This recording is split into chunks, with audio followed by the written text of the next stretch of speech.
Picture this. It's Sunday morning rehearsal. Your worship leader says, let's run through the new song. You've got a chord chart, lyrics with chord symbols above them.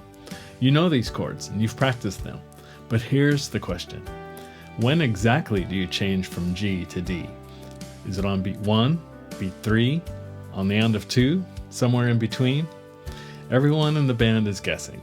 The keyboard player changes on beat 1. The guitarist does it on beat 3. The bass player is somewhere in the middle. And it works, sort of. But it feels loose and uncertain, maybe hesitant. Now imagine this. The same song, but everyone has a rhythm chart. You all see exactly when that chord changes on beat 3 of measure 2. You hit it together. The transition is crisp and confident. It's unified. That's the difference we're talking about today.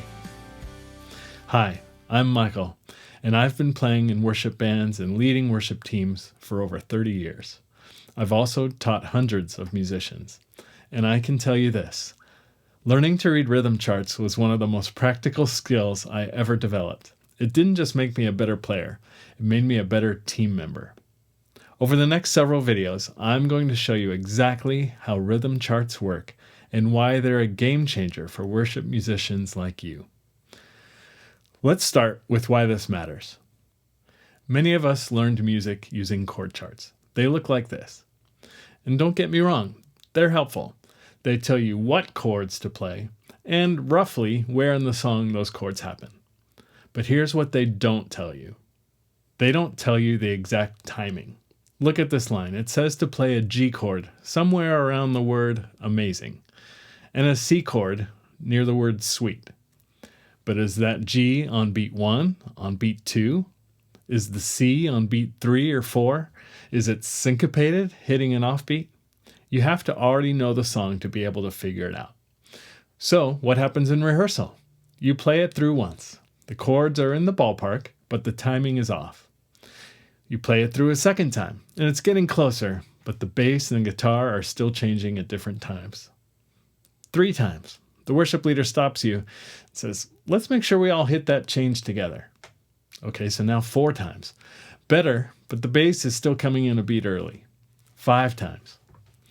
Well, 15 minutes later, you finally got it, but you didn't read anything. You just memorized it through repetition.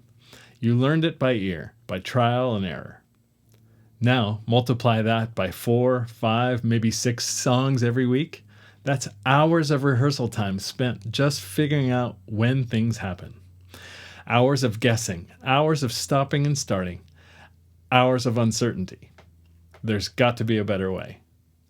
This is where rhythm charts come in. Look at the difference. A rhythm chart shows you the exact same chords, but now you see when they happen. You see beats within each measure and bar lines that divide the music into equal chunks. And you see the structure of the song, intro, verse, chorus, bridge, clearly marked and measured out. When the chart says the D chord happens on beat 3 of measure 3, everyone plays it on beat 3 of measure 3 together, the first time through, no guessing.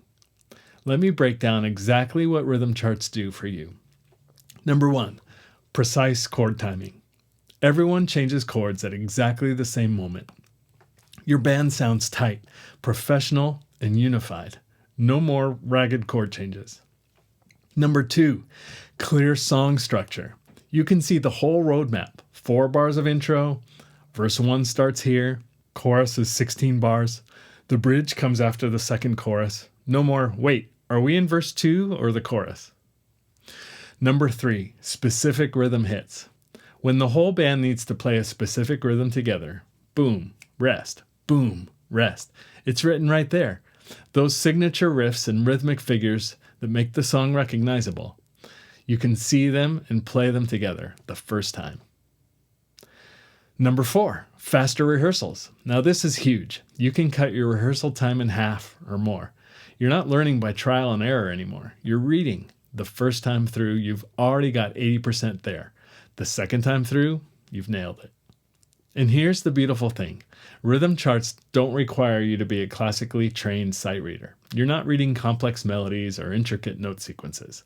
You're just reading when to play the chords that you already know. That's it. You already have the hardest skills. You know your chords. You can play your instrument. You're musical. We're just adding clarity to the timing. Now let me tell you why this specifically matters for worship.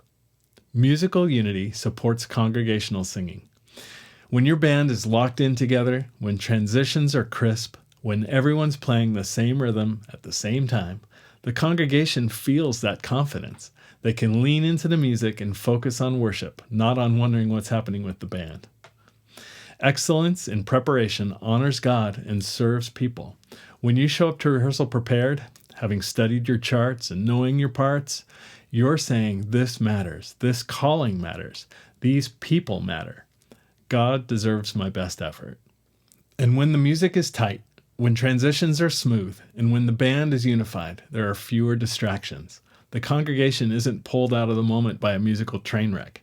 You're creating space for people to connect with God, space for the Spirit to move, and space for genuine worship to happen. Plus, from a practical standpoint, if you can read a rhythm chart, you can serve in any church that uses them. You can sub for another musician who's out sick. You could visit a different church and confidently jump in with their band.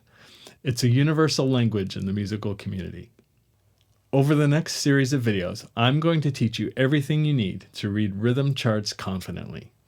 We'll start with time signatures and counting beats. That's the foundation of rhythm reading. Then we'll cover note values, whole notes, half notes, quarter notes, eighth notes, 16th notes, so you understand how long things last. We'll learn the difference between plain slashes, where you have freedom, and specific rhythmic notation, where you play exactly what's written. We'll cover rests, that's the spaces in the music, and why silence matters. We'll explore song forms, intro, verse, chorus, bridge, and how to navigate through a complete chart. And finally, we'll put it all together with a complete song walkthrough. Here's what I want you to know right now. This is not scary music theory. This is not complicated. These are practical, immediately useful tools that you will use every single week. By the end of this course, you'll be able to walk into rehearsal, look at a rhythm chart, count yourself in, and play with confidence. You already have the hardest parts down. You're musical. You play by ear. You know your chords. You love worship. We're just adding one more tool to your toolbox, a tool that's going to serve you for the rest of your musical life. Let's get started, and I'll see you in the next video.